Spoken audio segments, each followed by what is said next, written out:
नमस्कार बंधुरा यूनिक शिल्पीस किचेने सबाइके स्वागत चले आसलाम आज के आबारो आरेकटा रेसिपि निये। आज के आमार रेसिपि होच्छे नरम तुलतुले आलुर परोटा बा एटाके आपनारा आलुर गोला रुटिओ बोलते पारेन। कोनो रकम पुर भरार झामेला छाड़ाई बा बेलार झामेला छाड़ाई आमरा आजके रेसिपिटा करे नेब। ताहले आसुन बंधुरा बेशी देरी ना करे आमरा रेसिपिटा शुरू करे निई।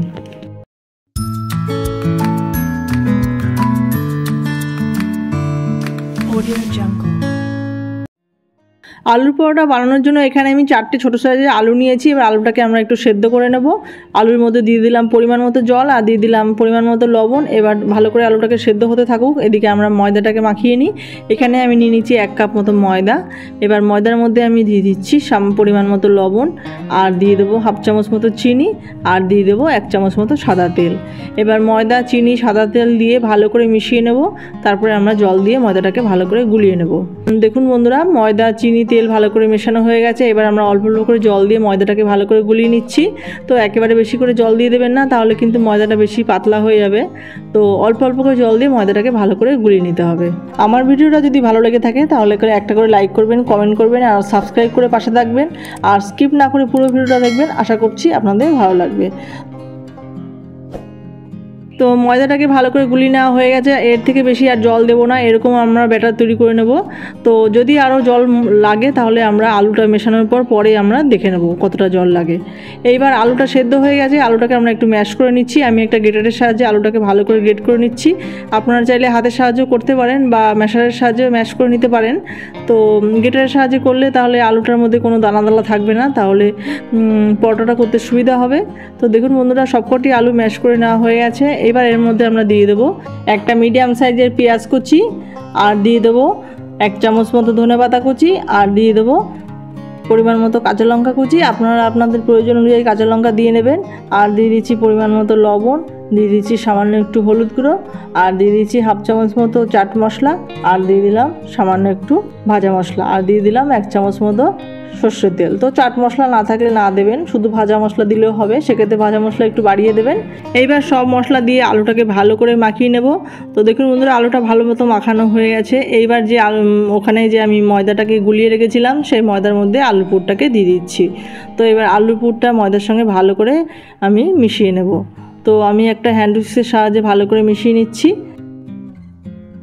ময়দার ব্যাটারটাকে খুব বেশি পাতলা করে ফেলবেন না, আলুর সঙ্গে মেশানোর পর আবার যে একেবারে ঘন হবে তাও না, মোটামুটি ঘনত্বের একটা ব্যাটার তৈরি করে নিতে হবে। তো দেখুন বন্ধুরা ভালো করে ময়দার সঙ্গে আলুটা মেশানো হয়ে গেছে। তো এরকম ঘনত্বের একটা ব্যাটার তৈরি করে নিতে হবে, খুব পাতলা না আবার একেবারে ঘন যে হবে তাও না। তো এরকম ব্যাটারের একটা ঘনত্ব তৈরি করে নিয়েছি। এবার আমরা ওইদিকে ফ্রাই প্যান বসিয়ে দিয়ে পরোটাগুলোকে ভেজে নেব। তো ফ্রাই প্যান বসিয়ে দিচ্ছি, একটুখানি তেল ব্রাশ করে নিলাম, তারপরে আমরা ব্যাটারটাকে দিয়ে দিচ্ছি। তো 2 হাতা মতো আমি এখানে ব্যাটার দিয়ে দেবো, ময়দার ব্যাটার দিয়ে এবার হাতার সাহায্যে চারপাশে ছড়িয়ে দেবো।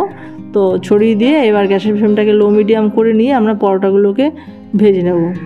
আমি ননস্টিকের ফ্রাই প্যানে করছি বলে খুব একটা তেল দেওয়ার প্রয়োজন নেই আর খুব একটা গরম করারও প্রয়োজন নেই ফ্রাই প্যানটা। আর যদি আপনারা অন্য ফ্রাই প্যানে করেন তাহলে খুব ভালো করে গরম করে নেবেন ফ্রাই প্যানটাকে আর একটু বেশি করে তেল দিয়ে নেবেন, তারপরে পরোটাগুলোকে ভেজে নেবেন। তো দেখুন বন্ধুরা আমি একটু মাঝখানে ঢেকে দিয়েছিলাম, ঢেকে দিয়ে এরকম উল্টে পাল্টে পরোটাগুলোকে ভেজে নিচ্ছি। যদি এর মধ্যে তেল দেওয়ার প্রয়োজন হয় আপনারা দিতে পারেন, আমি একটু তেল ব্রাশ করে নিলাম। আর তেল না দিলেও হবে, ননস্টিকের ফ্রাই প্যানে খুব একটা তেল লাগে না। যদি আপনারা এমনি ফ্রাই প্যানে করেন তাহলে কিন্তু আরেকটু তেল দিয়ে নেবেন। তো দেখুন এবার উল্টে পাল্টে পরোটাগুলোকে ভালো করে ভেজে নিলাম। এবার এটাকে আপনারা আলুর গোলা রুটিও বলতে পারেন। তো একটা আলুর পরোটা ভেজে নেওয়া হয়ে গেল। এবার আরেকটা দিয়ে দিচ্ছি, একইভাবে আমরা আরেকটা পরোটা ভেজে নিচ্ছি। তো এইভাবে এক এক করে সবকটি আলুর পরোটা ভেজে নেব। তো একই প্রসেসে আবারও 2 হাতা ব্যাটার দিয়ে দিচ্ছি, দিয়ে হাতার সাহায্যে ছড়িয়ে দিচ্ছি। তো ছড়িয়ে দিয়ে তারপরে আমরা পরোটাটাকে ঢেকে দেবো। তো উপরটা একটু শুকিয়ে গেলে তারপরে পরোটাটাকে উল্টে পাল্টে লাল লাল করে ভেজে নেব। তো সবকটি পরোটা আমি একই প্রসেসে ভেজে নিয়েছি। তো দেখুন বন্ধুরা ঢাকনা খুলে দিয়ে আবার পরোটাটাকে উল্টে দিচ্ছি, উল্টে পাল্টে একটু লাল লাল করে ভেজে নেব। তো পরোটা ভাজা আমার কমপ্লিট। এইবার গরম গরম সস বা ধনেপাতা চাটনির সঙ্গে পরিবেশন করুন লোভনীয় স্বাদের আলুর পরোটা বা আলুর গোলা রুটি রেসিপি। তাহলে বন্ধুরা আজকে আমার আলুর পরোটা বা আলুর গোলা রুটি রেসিপিটি কেমন হয়েছে আপনারা কমেন্ট করে জানাবেন। আর রেসিপিটা ভালো লাগলে like comment share and subscribe করতে কেউ ভুলবেন না। চ্যানেলে নতুন বন্ধু হয়ে থাকলে চ্যানেলটিকে সাপোর্ট করে পাশে থাকবেন। দেখা হচ্ছে পরবর্তী কোনো রেসিপি নিয়ে, পরবর্তী কোনো ভিডিওতে। আপনারা সবাই ভালো থাকবেন, সুস্থ থাকবেন। ধন্যবাদ।